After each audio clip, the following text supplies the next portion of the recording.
এ এক অভিনব লটারি, যার সবচেয়ে বড় আকর্ষণ পুরস্কারে।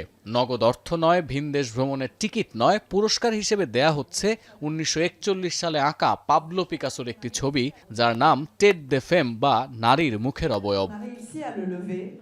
১০০ ইউরোতে একটি পিকাসো শীর্ষক এই লটারি যাত্রা শুরু করে ২০১৩ সালে। এবারের ড্র দিয়ে মোট ৩টি আসর সম্পন্ন করলেন আয়োজকরা।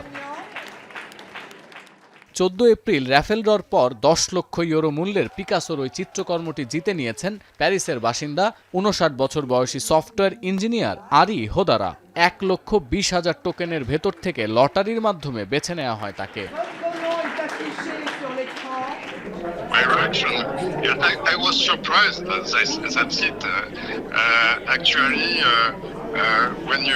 when you bet on this, you don't expect to win. It's just the hazard.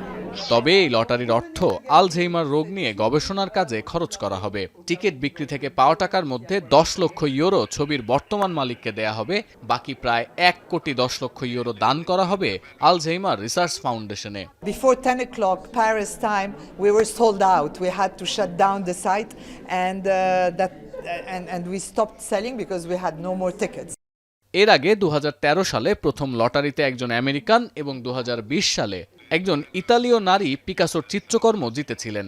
এই লটারিগুলোর অর্থ লেবাননের একটি শহর রক্ষা এবং আফ্রিকার বিভিন্ন দেশে স্বাস্থ্যসম্মত পরিবেশ তৈরির কাজে ব্যবহার করা হয়েছিল। সতীর্থ কর্মকার, এখন বিশ্ব।